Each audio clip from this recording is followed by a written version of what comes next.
8:15 in the morning. The Yellow Sea. The Chinese J-20 stealth fighter banked hard through the thin air, its engines screaming with a power that matched the urgency of its mission. Captain Wang Wei adjusted his oxygen mask and felt the heavy press of gravity against his chest. He did not have the usual orders to shadow and observe. Today, the command from the ground station in Qingdao was a single, chilling word: interdict. As he pushed the throttle forward, Wang wondered if he was being asked to start a war or simply to test how close one could get to the edge without falling. The sky at 30,000 feet was a pale, washed-out blue. Below, the gray waters of the Yellow Sea were dotted with the white wakes of a carrier strike group, appearing like toys in a vast bathtub. This was no routine patrol.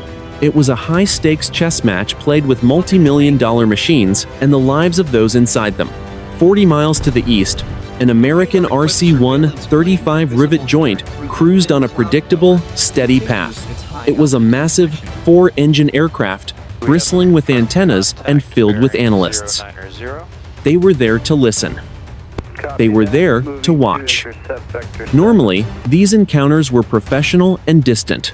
A brief visual contact, a recorded tail number, and a return to base. But the intelligence briefing that morning had been different. Tensions over the new maritime exclusion zone had reached a boiling point. The air was thick with the silent weight of expectation. Wang checked his primary flight display. The digital representation of the American aircraft was a steady green icon. It was moving at 400 knots. It was oblivious to the Predator closing from its 6 o'clock position. The J-20 was designed to be invisible. It was a ghost in the machine. Wang knew that his radar cross-section was smaller than a bird. He was a shadow moving through a world of light. The orders remained unchanged. He was to approach the American aircraft. He was to demonstrate intent. In the language of military diplomacy, intent was a flexible word. It could mean a warning, it could mean a threat, or it could mean a collision. Wang had practiced this maneuver 100 times in the simulator, but the cold reality of the cockpit was different. The vibrations of the airframe felt more personal. The hum of the electronics sounded like a countdown. Far below, the American destroyer, USS Halsey, cut through the swells. Its radar systems were scanning the horizon. But they were looking for traditional threats. They were looking for missiles and surface ships. They were not looking for a single pilot who had been told to break the rules of engagement. Wang settled into his seat. He checked his fuel state.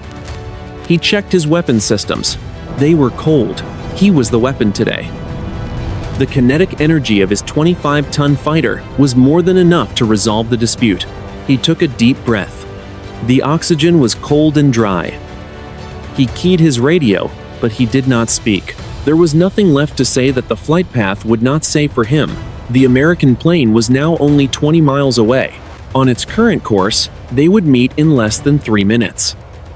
The distance was closing. The stakes were rising. The morning was still quiet. It would not stay that way. 8:25 in the morning. Over the central Yellow Sea.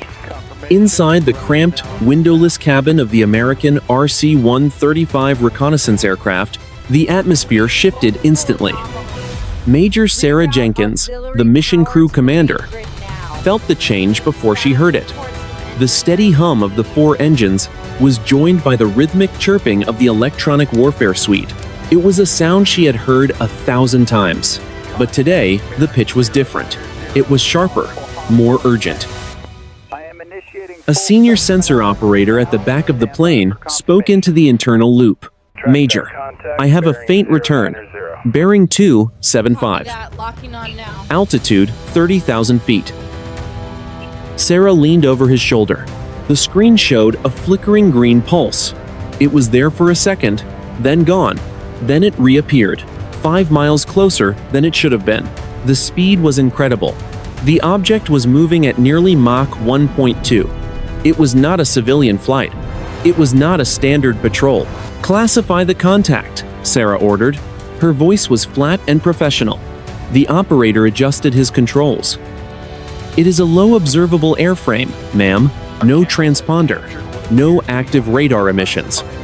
Based on the profile and the location, I am classifying this as a Chinese J-20. The news sent a ripple through the cabin. The J-20 was the crown jewel of the Chinese Air Force. It was a stealth fighter designed to hunt exactly like this. Usually, they intercepted from the front or the side, making sure they were seen. This pilot was coming up from the rear. He was using the sun and his own stealth coating to hide in the blind spots of the older American sensors. He is closing fast, the operator said. Range is now 10 miles, 8 miles. He is not slowing down. Sarah keyed the long-range radio to communicate with the regional command center in Okinawa. Control, this is Raven 1-1.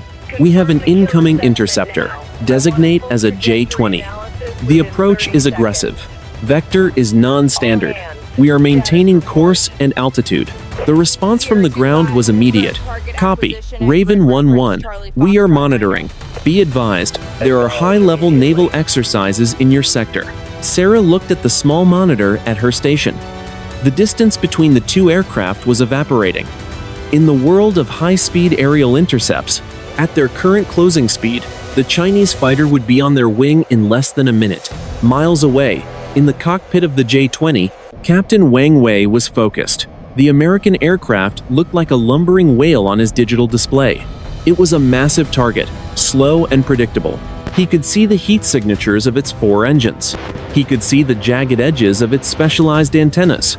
His head-up display projected a series of rings. He was flying through them, following a path calculated by his flight computer to keep him in the shadows for as long as possible. His hand was steady on the stick. The flight suit was tight against his skin. Every breath he took was measured. The ground controller's voice crackled in his ear. Red Eagle, you are clear to close. Maintain visual. Execute the maneuver. Wang did not reply. He didn't need to. He nudged the throttle forward. The jet surged. The gap closed from 5 miles to 3, then 2. He was now close enough to see the gray paint of the American fuselage against the deep blue of the horizon.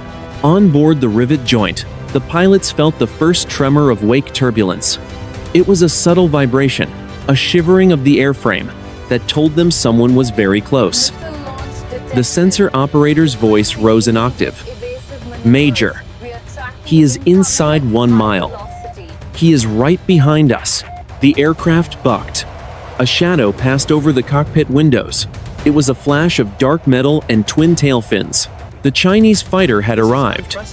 It was not a shadow anymore. It was a physical presence, massive and menacing. The American pilot gripped the yoke. He just crossed our tail. That was way too close. Steady, Sarah said. Maintain the track. Let him see we are not moving. The J-20 suddenly pulled alongside the left wing of the American plane. It was so close that Sarah could see the individual rivets on its skin. She could see the dark tint of the pilot's visor. The Chinese fighter was less than 100 meters away. The two aircraft were now locked in a high-speed dance over the open ocean. 8:32 in the morning, the central Yellow Sea. Inside the cockpit of the J-20, Captain Wang Wei felt the subtle vibrations of his aircraft fighting the disturbed air behind the American plane. He was now flying in the shadow of the RC-135. To his left, the massive reconnaissance aircraft looked like a floating fortress. Its fuselage was covered in bumps and fairings that housed the most sensitive listening equipment in the world. Wang knew what those sensors were doing. They were drinking in every radio wave and radar pulse from the Chinese naval exercise unfolding 10,000 feet below. A voice crackled in his headset. It was the tactical controller at the Qingdao ground station. Red Eagle, this is Overlord. Confirm visual contact with the intruder. Wang pressed the transmit button on his throttle. Overlord, this is Red Eagle. I have the target at my 9 o'clock. Distance is 80 meters. Altitude is stable. Copy. Red Eagle, the controller responded. The voice was calm but possessed an edge of steel. The American aircraft is interfering with the tactical data link of the carrier strike group. Its presence is no longer tolerated. You are authorized for a kinetic interdiction maneuver. Force the intruder to change course to the east. Do not use weapons. Do not initiate impact, but you must be felt. The term kinetic interdiction was a clinical way of describing a terrifyingly dangerous act. It meant using the physical presence of the fighter jet to bully the larger aircraft out of the sky. Wang understood the risks. At these speeds, a single mistake in judgment could lead to a mid-air collision. If his wing clipped the American plane, both aircraft would disintegrate in seconds. Below them, the Chinese aircraft carrier Shandong was the center of a complex formation of destroyers and frigates. They were practicing a high-speed transit and coordinated missile defense. It was a display of national strength. To the Chinese command, the American plane was more than an observer. It was a witness to their secrets. Wang shifted his gaze back to the American cockpit. He could see the silhouettes of the two pilots through the side windows. They were wearing olive drab flight suits and white helmets. They were looking directly at him. He wondered what they were thinking. Did they know how far his orders went? Did they know that today was different from the dozens of other intercepts they had experienced this year? Red Eagle, proceed with the maneuver now, the controller ordered. Wang took a deep breath. He nudged the stick to the left and added a small amount of power. The J-20 responded instantly. It began to drift closer to the American wing. He watched the gap close. 70 meters, 60 meters, 50 meters. The turbulence from the American plane's four massive engines began to toss the J-20 like a leaf in a storm. Wang's hands moved with practiced precision. He was fighting the controls, making hundreds of tiny adjustments every second to keep his aircraft stable. He was now so close that he could see the individual panes of glass in the American cockpit. Inside the RC-135, the American pilots were fighting their own battle. The wake of the J-20 was hitting their tail section, causing the heavy aircraft to yaw and roll. Major Sarah Jenkins watched the Chinese fighter with narrow eyes. "He is coming in," the pilot said. "He is pushing us. I am having trouble holding the heading." "Hold it as long as you can," Sarah replied. "But do not let him cross our nose. If he gets in front of us, the engine wash will stall our sensors." The two aircraft were now a single unit of metal and speed, screaming through the morning air. The distance between them was less than 40 meters. It was the length of a swimming pool. At 500 miles per hour, it was nothing. Wang Wei gripped his control stick. The moment of truth was approaching. He was no longer just an escort. He was a wall of steel, moving to block the path of the American giant. 8:35 in the morning. The air over the Yellow Sea turned violent. Inside the American RC-135, the flight deck was a blur of motion. The aircraft groaned as the Chinese J-20 suddenly accelerated. It did not just pull ahead, it pitched upward and banked sharply across the nose of the American plane. This was a maneuver known as a thump. The massive wake of the fighter's twin engines slammed into the rivet joint like a physical wall. The American pilot fought the yoke as the heavy reconnaissance plane rolled 15 degrees to the right. He is crossing. Over the top. Watch the wake. The cabin lights flickered. In the back, sensor operators gripped their consoles to keep from being thrown from their seats. Major Sarah Jenkins keyed her internal headset. "Status. Is everyone okay?" "We are intact, Major," the lead technician replied. "But the interference is peaking. He is trying to wash out our signals. We are losing the feed from the Chinese naval group." Sarah turned her attention to the radio. "Control. Raven 1-1. The interceptor has conducted an aggressive nose-cold cross. We experienced significant wake turbulence, requesting updated rules of engagement. Does this constitute hostile intent?" The pause from the regional command center in Okinawa lasted 3 seconds. 3 seconds was an eternity in a cockpit. Raven 1-1. Control. Use your discretion for safety of flight. If the interceptor continues to endanger the aircraft, you are cleared to break station and egress to the east. We are notifying the diplomatic channels. Sarah looked at her pilot. The choice was theirs. To stay was to risk a collision. To leave was to fail the mission and allow the Chinese exercise to proceed in total secrecy. "We stay on track," Sarah said. "Maintain 500 feet of separation if possible. Let him know we are not intimidated." Outside, Captain Wang Wei watched the American plane through his canopy. He saw the heavy aircraft wobble and then stabilize. He had expected them to turn away. Most pilots did when a stealth fighter crossed their nose at 500 miles per hour. But the Americans were holding their line. Wang's heart hammered against his ribs. The G-forces of the turn had left a dull ache in his neck. He looked at his fuel gauge. He had enough for another 20 minutes of high-speed maneuvering. He keyed his radio to the ground station. Overlord. The intruder has not changed course. The thump was unsuccessful. Requesting further instructions. The reply was immediate and colder than before. Red Eagle. Close the distance. If the wind will not move them, then the shadow must. You are authorized to enter the 30-meter bubble. Force them to look at you. 30 meters. That was less than the wingspan of the American plane. At that distance, the aerodynamic forces between the two aircraft would begin to pull them together. It was a vacuum effect. If Wang got too close, the air pressure would suck his fighter into the fuselage of the rivet joint. Wang tightened his grip on the flight stick. He nudged the throttle. The J-20 crept forward. He was no longer just flying a jet. He was operating a scalpel in a hurricane. He watched the American cockpit windows grow larger and larger. He could see the individual panes of glass. He could see the reflection of the sun on the American pilot's visor. Inside the rivet joint, the pilots were now looking up through the top of their windscreen. The belly of the J-20 was directly above them. It was so close that it blocked out the sun. The shadow of the fighter fell across the American flight deck, plunging the crew into a sudden, artificial twilight. "He is on top of us," the pilot whispered. "He is literally sitting on us." The two aircraft were now a single, shimmering mass of metal, moving at 500 feet per second. The smallest twitch of a finger would bring them together. The escalation had. 8:38 in the morning. The edge of the flight envelope. Inside the J-20, the cockpit was alive with amber warning lights. The flight control system was fighting a losing battle against the chaotic air currents generated by the much larger American plane.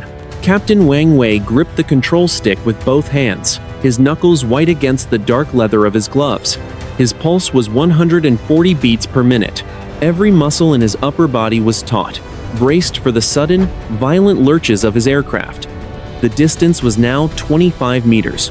At this range, the physics of flight began to change.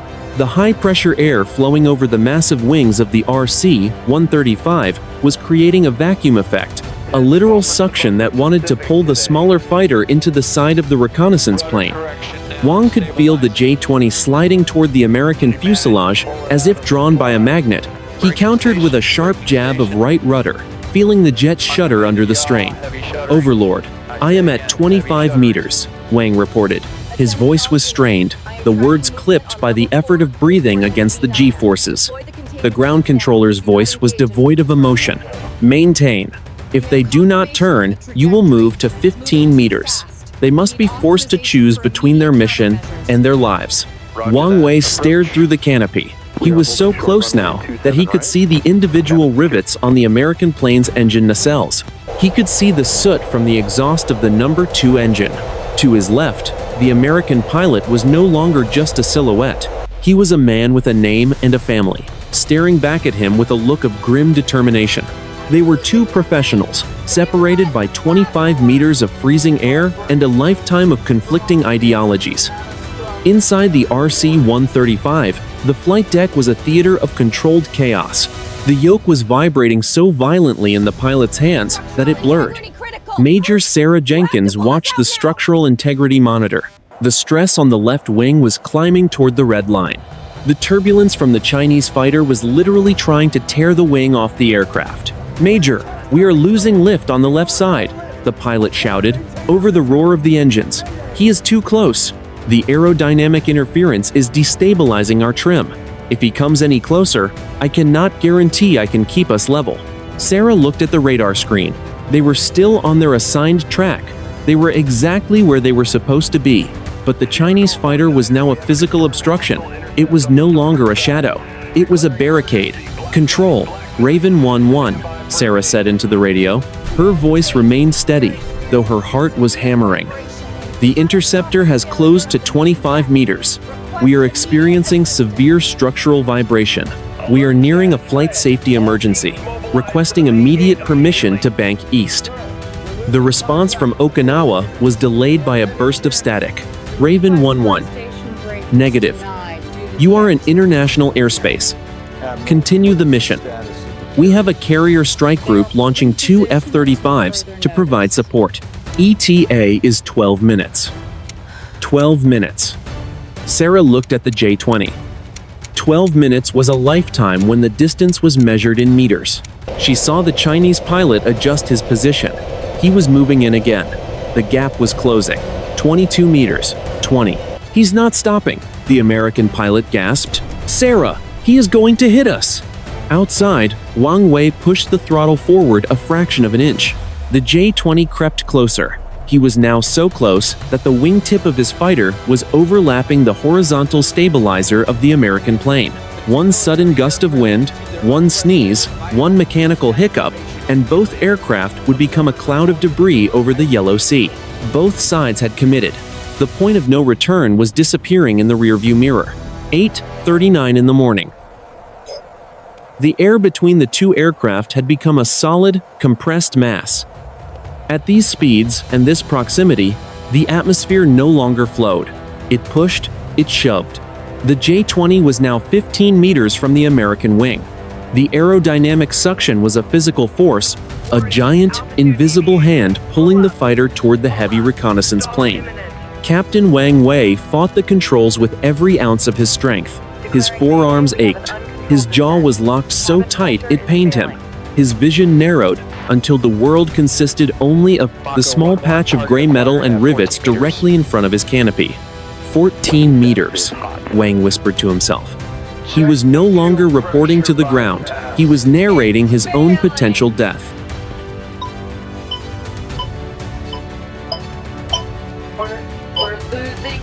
Inside the American cockpit, the master caution alarm began to wail. It was a steady, piercing tone that filled the flight deck and drowned out the roar of the wind. Major Sarah Jenkins saw the red lights flashing.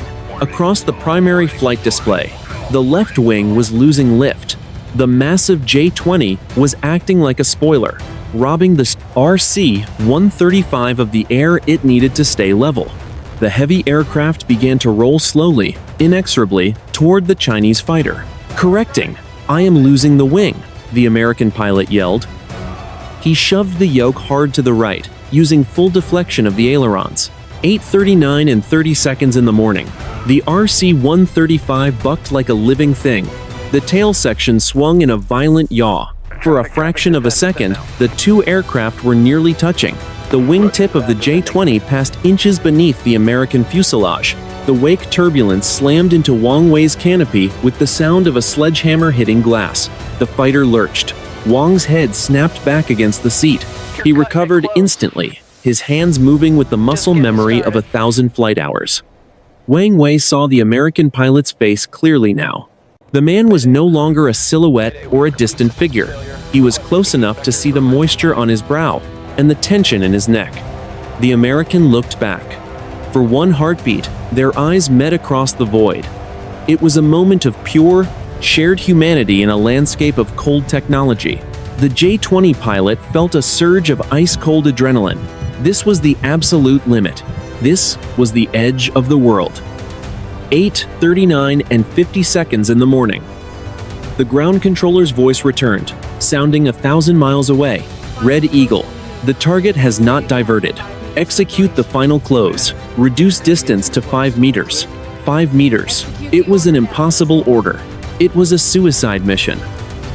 Wang Wei's hand hovered over the throttle. He felt the vibration of the 25-ton jet through the soles of his boots. The aircraft was screaming in protest. The flight computer was throwing out 1,000 error codes, unable to calculate the physics of such a tight formation. He is hitting us! He is coming in! The American sensor operator screamed over the internal loop. In the back of the plane, men and women held their breath, waiting for the sound of tearing metal. The RC-135 pilot pulled the engines to idle, trying to drop behind the fighter, but Wang Wei anticipated the move. He pulled back on his own throttle. He matched the deceleration perfectly. He remained locked on the American's wing, a shadow that could not be shaken. The world seemed to slow down into a series of static images. The gray belly of the fighter, the white helmet of the American, the deep, unforgiving blue of the sea below. Everything was balanced on the point of a needle. The silence in both cockpits was absolute, save for the mechanical heartbeat of the machines. 8:40 in the morning. The edge of the abyss. Captain Wang Wei stared at the throttle quadrant of his J-20. The order from the ground station was ringing in his ears, louder than the roar of his engines. 5 meters. It was a distance that defied the laws of aerodynamics for two aircraft of this size. It was not a maneuver. It was a collision in slow motion. Inside the American RC-135, the cockpit was a symphony of chaos. The master caution light was a steady, blinding red. Major Sarah Jenkins felt the aircraft sliding. The vacuum between the two planes was now so strong that the heavy reconnaissance jet was being physically tilted toward the Chinese fighter. "He is coming in," the American pilot whispered. His voice was flat, the sound of a man who had accepted an inevitable conclusion. "Sarah. He is at 10 meters. 9. 8:40 and 10 seconds in the morning. Wang Wei's hand gripped the throttle. He began to move it forward to execute the final close. But then, he looked to his left. Through the thick glass of the canopy, he saw the American pilot. The man had stopped fighting the controls for a single, brief second.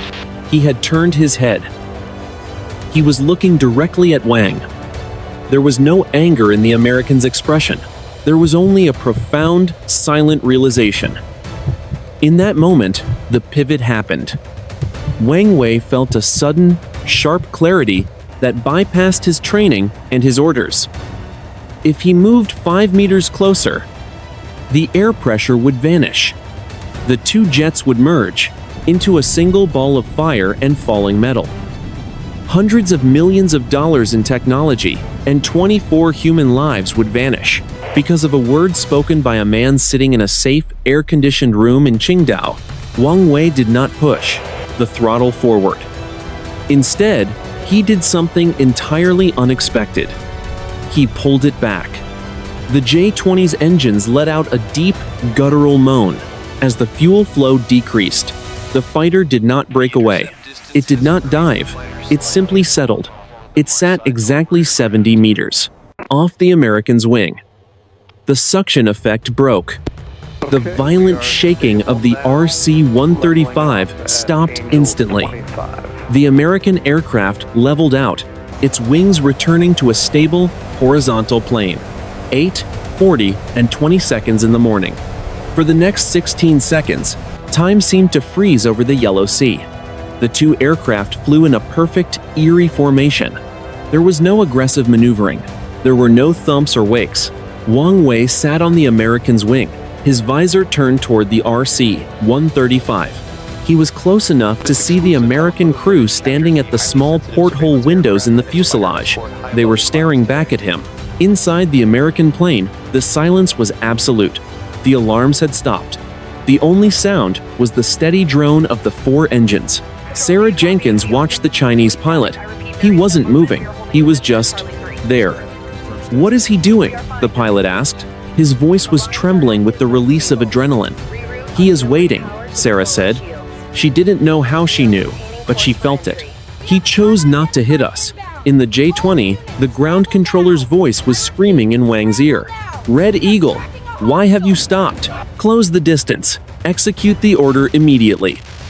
Wang Wei did not answer. He watched the clock on his display. 13 seconds. 14. 15. At 16 seconds, he reached out and gave a single, sharp nod of his helmet. It was a gesture of professional acknowledgement, a salute from one pilot to another. Then, Wang Wei slammed the throttle into full afterburner. The J-20's engines erupted in 2 massive plumes of blue flame. The fighter performed a violent, high-G barrel roll away from the American aircraft, diving toward the clouds below. He was gone in a heartbeat, leaving nothing but a fading trail of white vapor. The 16 seconds were over. The immediate threat was gone. But the air was still electric with the scent of a war that had almost begun. 8:42 in the morning. Over the central Yellow Sea. The afterburner of the J-20 left a physical scar on the air. Inside the American RC-135, the crew felt a violent jolt as the supersonic wake of the Chinese fighter slammed into their airframe. The heavy reconnaissance plane shuddered from nose to tail. Loose flight manuals and headsets flew across the cabin. In the cockpit, the pilots gripped their controls as the aircraft yawed violently to the left, caught in the swirling vortex left behind by the departing jet. "He's gone," the American pilot shouted. He was fighting the rudder pedals to bring the nose back to the horizon. "God. He nearly took our wing off with that brake." Major Sarah Jenkins stared out the side window. The streak of white vapor from the J-20 was already miles away, arrowing down toward the haze of the lower atmosphere. Her hands were shaking, a delayed reaction to the 16 seconds of absolute stillness that had just passed. She reached for her headset, her voice cracking slightly before she regained her professional tone. "All stations. Status report," Sarah commanded. One by one, the technicians in the back checked in. They were shaken, but unharmed. The equipment was still humming, though several of the sensitive receivers had tripped their circuit breakers during the high-intensity encounter. The aircraft was stable. The immediate threat of a mid-air collision had evaporated as quickly as it had arrived. "Control, Raven 1-1. Sarah said into the long-range radio. "The interceptor has broken contact. He conducted a high-G breakaway at 8:41. We are currently stable. At 30,000 feet. We are assessing structural integrity." The response from Okinawa was frantic. "Raven 1-1. Copy. We lost your telemetry. For 20 seconds. We are seeing multiple fast movers launching from the mainland. Be advised. The regional alert level has been raised to red. You are ordered to RTB immediately. Take a direct vector to Kadena Air Base. Copy, Control," Sarah replied, egressing now. 20 miles away and dropping fast through 20,000 feet, Captain Wang Wei felt the heavy press of 6 Gs as he leveled his fighter. His breathing was heavy and ragged inside his mask. The silence in his cockpit was gone, replaced by the furious barking of the tactical controller in his ear. The controller at Overlord was no longer calm. "Red Eagle, you have violated a direct order. You failed to interdict the intruder. You are to return to base immediately. Do not communicate. Do not deviate. Military police will meet you on the tarmac." Wang Wei did not reply. He switched his radio to the encrypted squadron frequency, but it was silent. He looked at his hands. They were steady now. He had just disobeyed the highest level of command during a national exercise. He knew what awaited him. Disgrace, imprisonment, perhaps worse. But as he looked at the empty blue horizon, he felt a strange, cold peace. He had seen the American pilot's face. He had seen the humanity in the man's eyes. He knew that if he had pushed those final 5 meters, the war would have already begun. On the radar screens of the USS Halsey and the Chinese carrier Shandong, the icons of the 2 aircraft were now moving in opposite directions. The gap between them was growing, but on the bridges of those ships, the tension was only beginning to peak. Weapons systems were being brought to a state of readiness that had not been seen in decades. Missile hatches were being cleared. Fire control radars were locking onto distant targets. The physical encounter was over. The tactical dance had ended, but the electronic and political shockwaves were just starting to spread across the Pacific. The 16 seconds over the Yellow Sea were about to become the most analyzed moment in modern military history. 9 o'clock in the morning, Washington, D.C. and Beijing. The secure telephone line between the Pentagon and the Chinese Ministry of National Defense was not a red phone. It was a series of fiber optic cables and high-speed encryption nodes known as the Link High system. It had been silent for 6 months. At 9 o'clock exactly, it began to pulse with a low, insistent chime. In the National Military Command Center, Admiral James Miller picked up the receiver. His face was a mask of professional exhaustion. He had spent the last 45 minutes watching the live telemetry from the Yellow Sea. He had seen the erratic flight path of the J-20. He had seen the 16-second pause that defied every tactical model his analysts possessed. "This is Admiral Miller," he said. The voice on the other end was translated by a computer-assisted human interface. It was General Zhang, his counterpart in the Eastern Theater Command. "Admiral," Zhang began. The voice was stiff.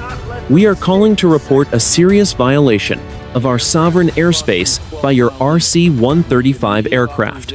The actions of your crew were provocative. They interfered with a legitimate naval exercise." Miller did not blink. He knew the script. "General, our aircraft was in international airspace. Your pilot conducted an intercept that was not only unprofessional, but suicidal. He closed to within 10 meters. He endangered 24 of my personnel. We have the video. We have the radar logs." There was a long pause on the line. The silence lasted 5 seconds. In the world of nuclear-armed superpowers, 5 seconds of silence is a vacuum filled with the possibility of war. "The pilot has been grounded," Zhang said finally. His tone had shifted. The formal accusations were still there, but the edge of aggression had softened. There was a technical malfunction in his flight control system. That is our official assessment. He did not follow his flight plan. Miller leaned back in his chair. A technical malfunction. It was a lie, but it was a useful one. It was a diplomatic exit ramp. It allowed the Chinese command to save face, while acknowledging that the intercept had gone wrong. But Miller was thinking about those 16 seconds. He had seen the high-definition footage from the Rivet Joint's side cameras. He had seen the Chinese pilot sit on the wing, perfectly stable, perfectly in control. That was not a malfunction. That was a choice.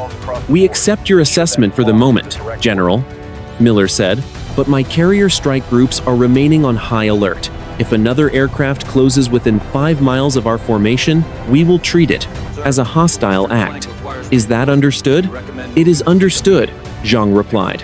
"The exercise will be moved 10 miles to the west. We suggest your aircraft maintain a similar distance." The line went dead.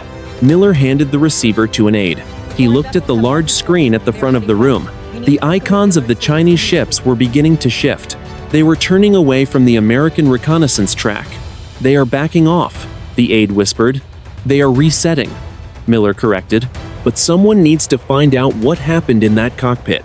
That pilot did not have a malfunction." He looked at our guys, and he blinked. Why? Thousands of miles away, in a windowless room in Qingdao, the investigation had already begun. Captain Wang Wei was not in a hospital. He was in a small, concrete room with a single light and 2 men in plain uniforms. They were not pilots. They were analysts from the Ministry of State Security. The first question they asked him was not about his fuel or his engines. It was about the 16 seconds. They wanted to know why he had looked at the American pilot. They wanted to know what he had seen. The air in the room was heavy with the smell of cold tea and nervous sweat. Wang Wei sat perfectly still. He knew that the truth was something they could not understand. He had not seen an enemy. He had seen a mirror. 10:30 in the morning, Kadena Air Base, Okinawa. The RC-135 began its final approach. The landing gear cycled down with a heavy, mechanical clunk that resonated through the airframe. Major Sarah Jenkins sat in the jump seat behind the pilots. She watched the turquoise waters of the East China Sea give way to the gray concrete of the runway. The tension that had held the crew in its grip for the last 2 hours was finally beginning to ebb. It was replaced by a hollow, ringing exhaustion. "Touchdown," the pilot announced. The tires chirped against the pavement. The engines roared in reverse thrust. There was no cheering. There were no high fives. The crew of Raven 11 was too tired for celebration. They had looked into the eyes of a man who was seconds away from ending their lives.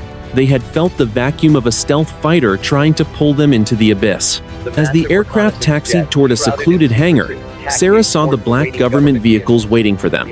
The debriefing would last all night. The mission was over, but the scrutiny was just beginning. 10:45 in the morning. Lingshui Air Base, Hainan Island. The J-20 touched down with a puff of blue smoke.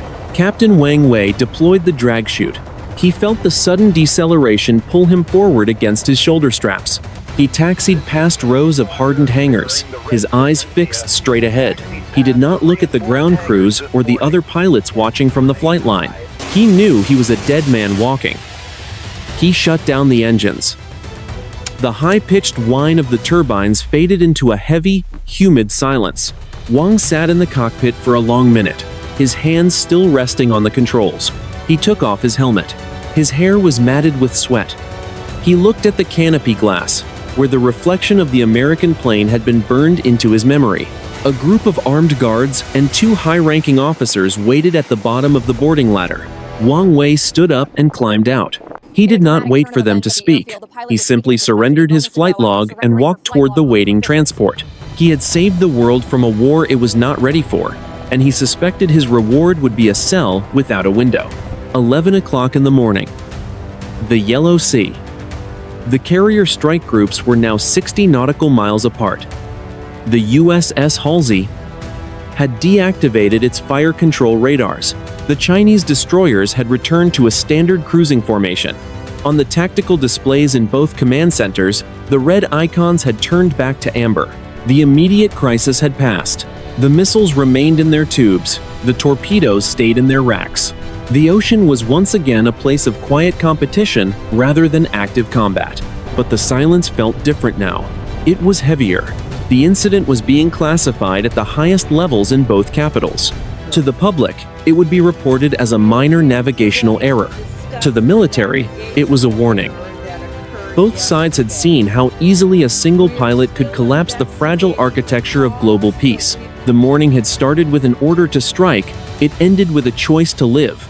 But as the sun climbed higher in the sky, a new question began to circulate among the elite analysts in Washington and Beijing. If Wang Wei had not blinked, what would the world look like at noon? The tactical maps were clear. The skies were empty. But the peace was as fragile as a sheet of glass. It had survived the morning, but the day was not yet over. 3 days after the intercept, Washington and Beijing. The 16 seconds over the Yellow Sea were now the most scrutinized piece of flight data in the history of the Pacific. In a secure, windowless vault at the Pentagon, a team of 20 analysts watched the high-definition playback from the RC-135 for the 100th time. The video was slowed down to 1/10 of its original speed. They watched the J-20 settle onto the wing. They watched the subtle movements of the control surfaces. "Look at the vertical stabilizers," a senior intelligence officer said. He pointed a laser at the screen. He is not fighting the aircraft anymore. He has found the sweet spot in the wake. This is not a pilot in distress. This is a pilot in total command of the physics. The room was silent as the footage reached the 16-second mark. The Chinese pilot turned his head. Even through the grainy magnification, the nod of his helmet was unmistakable. It was a moment of recognition that bypassed every satellite link and encrypted radio in the theater of operations. He had the collision, the officer continued. He was ordered to take the wing off. Our telemetry from the ground station in Qingdao confirms the command was sent 4 times. He ignored it. He chose to sit there and let our crews see him. Then he left. 5,000 miles to the west, in a stark office overlooking the Forbidden City, the assessment was far more clinical. The service record of Captain Wang Wei had been removed from the active duty roster. To the public, he was on an extended leave for medical reasons. In reality, he was being held in a facility 300 miles from the coast. He was not being tortured, he was being studied. The Central Military Commission was divided. One faction saw his restraint as a betrayal of national intent. They saw a pilot who had blinked in the face of the enemy. But another faction, led by the younger admirals of the plan, saw something else. They saw a pilot who had demonstrated a level of tactical superiority that was more terrifying than a crash. He had shown that a Chinese jet could park on an American wing and stay there at the edge of a stall. He had turned a suicide mission into a demonstration of absolute control. He saved the carrier exercise, a Chinese general argued during a closed-door session. If he had hit that plane, the Americans would have been forced to retaliate. Our strike group would have been engaged before they could even clear the decks. Wang Wei did not fail. He preserved the strategic initiative. The political fallout was just as complex.